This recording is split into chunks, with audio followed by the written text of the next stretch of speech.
Hello दोस्तों, स्वागत है आपका अपने चैनल तैयारी कर लो के यूजीसी नेट ऑनलाइन क्लासेस में। तो दोस्तों ये यूनिट 11 है, आज स्टार्ट हुई है और इसकी क्लास है 45। नाम है प्रगतिवाद। तो हम प्रगतिवाद पर कुछ तथ्य देखेंगे, डिटेल में पढ़ेंगे। तो दोस्तों इससे पहले मैं कहूँगा, अगर आपने अभी तक चैनल को सब्सक्राइब नहीं किया है तो सबसे पहले चैनल को सब्सक्राइब कर लें, बेल आइकन प्रेस कर लें। चैनल के प्लेलिस्ट में जाकर आप 45 क्लास 45 के पहले की जितने भी वीडियोस हैं वह भी देख लें। बहुत ही महत्वपूर्ण और बहुत ही इम्पोर्टेंट तरीके से इसमें बताया गया है, तो अच्छे से आप तैयारी करें। तो दोस्तों हमारी जो अगली यूनिट है वह है यूनिट 11, जिसका नाम है विभिन्नवाद और नई कविता। तो सबसे पहले इसके बारे में थोड़ा सा डिस्क्रिप्शन देख लेते हैं, शॉर्ट डिस्क्रिप्शन।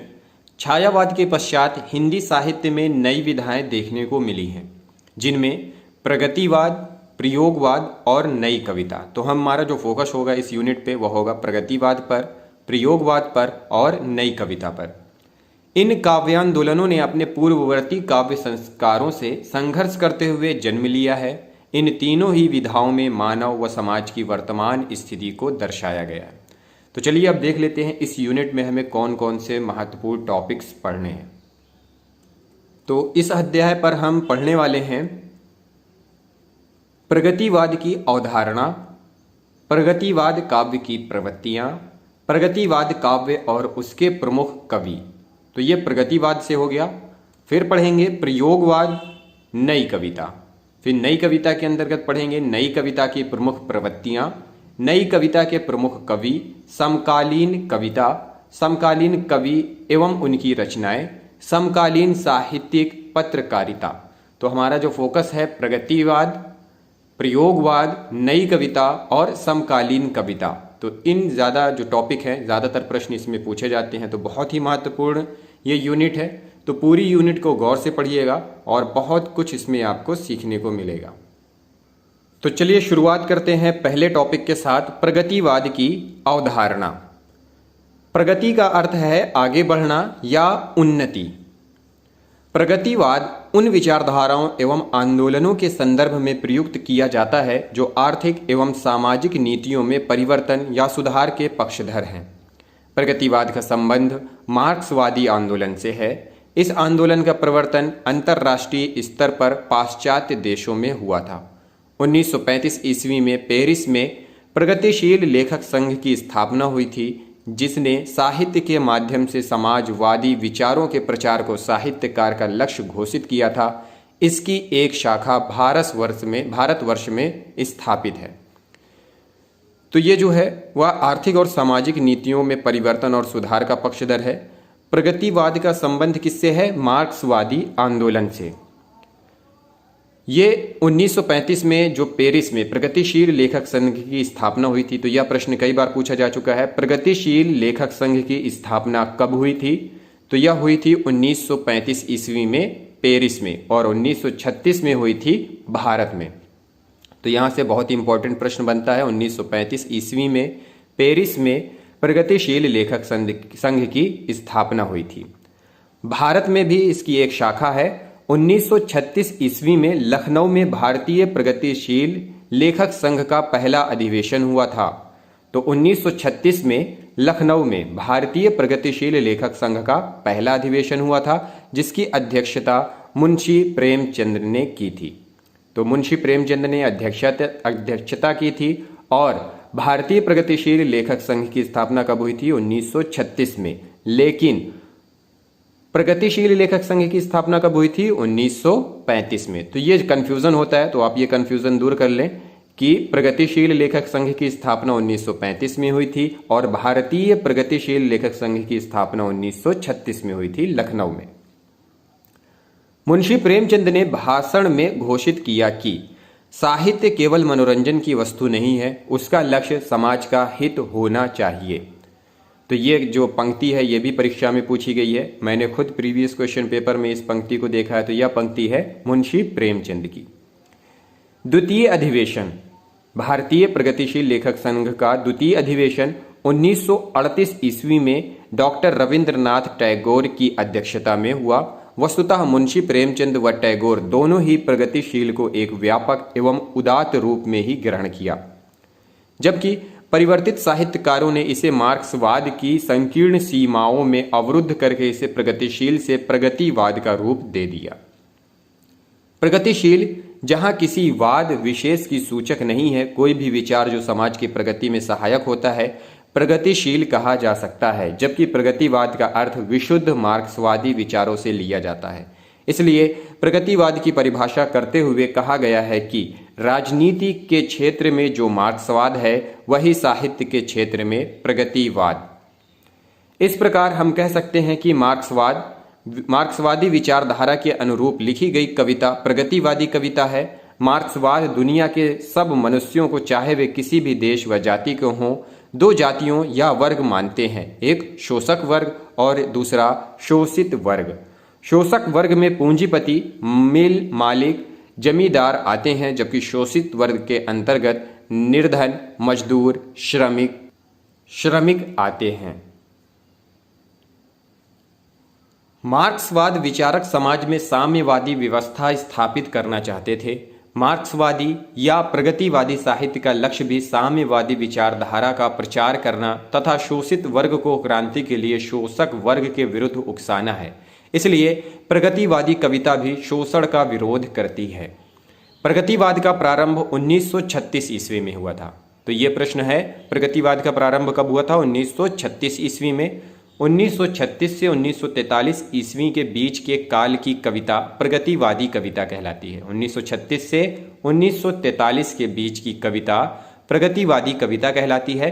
साम्यवादी या मार्क्सवादी विचारधारा से प्रभावित कवि प्रगतिवादी कवि कहलाए। कुछ प्रमुख प्रगतिवादी कवि निम्नलिखित हैं: रामेश्वर करुण, केदारनाथ अग्रवाल, नागार्जुन, रामविलास शर्मा, शिवमंगल सिंह सुमन, डॉक्टर रांगे राघव, त्रिलोचन शास्त्री, मन्नू लाल शर्मा, डॉक्टर महेंद्र भटनागर, सुदर्शन चक्र। प्रगतिवाद के अन्य कवियों में मलखान सिंह, चंद्रदेव शर्मा, गणपति चंद्र भंडारी, विजय चंद्र मेघराज, मान सिंह, मनुज देपावत, हरि नारायण विद्रोही आदि आते हैं। दूसरा टॉपिक है हमारा प्रगतिवादी काव्य की प्रवृत्तियां। कौन कौन सी प्रवृत्तियां हैं? तो निम्नलिखित हैं। पहला है शोषण का विरोध। प्रगतिवादी काव्य में पूंजीवादी वर्ग के प्रति घृणा का भाव व्यक्त किया गया है। इन कवियों का मानना है कि पूंजीपति वर्ग निर्धनों का रक्त चूसकर खुद सुख की नींद सोते हैं। प्रगतिवादी कवि यह नहीं चाहते कि एक व्यक्ति सुखपूर्ण जीवन बिताए और दूसरा व्यक्ति जीवन की जरूरी आवश्यकताओं के लिए तरसता रहे। इसलिए प्रगतिवादी कवि शोषित वर्ग को अपने अधिकारों के प्रति सचेत करना चाहते हैं। वह शोषितों का शोषकों के विरुद्ध क्रांति के लिए आह्वान करते हैं। प्रगतिवादी कवियों ने शोषित और शोषक का तुलनात्मक चित्र प्रस्तुत करके सामाजिक विषमताओं का उद्घाटन किया है। समता मूलक समाज का निर्माण। प्रगतिवादी कवि एक ऐसे समाज का निर्माण करना चाहते हैं जहां सभी को एक समान माना जाता हो, उसके अधिकार और कर्तव्य एक समान हो, लोगों से किसी भी प्रकार का भेदभाव न किया जाता हो, और यह तभी संभव है जब लोग धर्म, जाति, वर्ग, भाषा इत्यादि से ऊपर उठकर मनुष्य को मनुष्य समझें, उसे किसी वर्ग विशेष से जोड़कर न देखें। इसी सामाजिक समानता की वकालत प्रगतिवादी साहित्य करता है, मतलब समानता की बात करता है। शोषित वर्ग की दयनीय स्थिति का वर्णन। प्रगतिवादी विचारकों का मत है कि शोषक वर्ग निरंतर किसान, मजदूर व गरीबों का शोषण करके अपने लिए ऐश्वर्यपूर्ण संसाधनों को एकत्रित करता है, किंतु निम्न वर्ग अत्यधिक श्रम करने के उपरांत भी अपनी मूलभूत आवश्यकताओं की पूर्ति नहीं कर पाता है और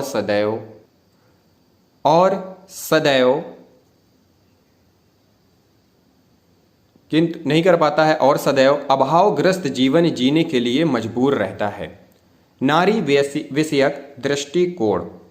प्रगतिवादी कवियों ने नारी के संदर्भ में नवीन दृष्टिकोण प्रस्तुत किया है। प्रगतिवादी साहित्यकार ने नारी को पुरुष के समकक्ष माना है। उन्होंने नारी को उतने ही अधिकार देने की बात कही है जितने कि पुरुषों को दिए गए हैं।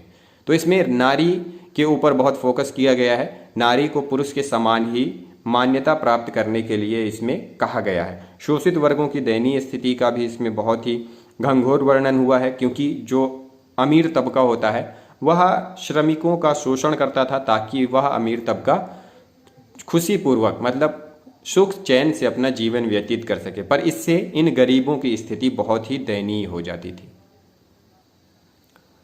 प्रगतिवादी साहित्य महलों में रहने वाली राजकुमारियों की बात नहीं करता। यह तो स्वस्थ कृषक बालिकाओं और मजदूरिनियों का चित्रण करता है। यह साहित्य नारियों को मुक्त करने की बात भी कहता है। मुक्त करो नारी को, मानव चिरबंदिनी नारी को। यथार्थवादी दृष्टिकोण। प्रगतिवादी साहित्य में यथार्थ को प्रकट किया गया है। प्रगतिवादी लेखक सुंदर, भव्य एवं औदात्य महानता का चित्रण करना उतना आवश्यक नहीं मानते जितना जीवन के यथार्थ रूप का चित्रण करना। वर्तमान जीवन में जितने दुख, परेशानियां एवं कुरूपता विद्यमान है, प्रगतिवादी साहित्य उतनी यथार्थ अभिव्यक्ति करता है। यथार्थवादी दृष्टिकोण को ध्यान में रखते हुए कवि मानव तथा प्रकृति को समकक्ष देखता है। प्रगतिवादी कवियों ने ग्रामीणों के प्रति सहानुभूति प्रकट की है। पंत ने लिखा है, पंत ने 2 पंक्तियां लिखी हैं उनके ऊपर। देख रहा हूं आज विश्व को मैं ग्रामीण नयन से, सोच रहा हूं जटिल जगत पर, जीवन पर जन मन से। उपयोगितावाद। प्रगतिवादी आलोचक उसी कृति को साहित्य रचना मानते हैं जिसका मानव जीवन में अधिक से अधिक महत्व हो। उनके अनुसार सच्चा साहित्य वह है जो जन जीवन को प्रगति के पथ पर अग्रसर करे।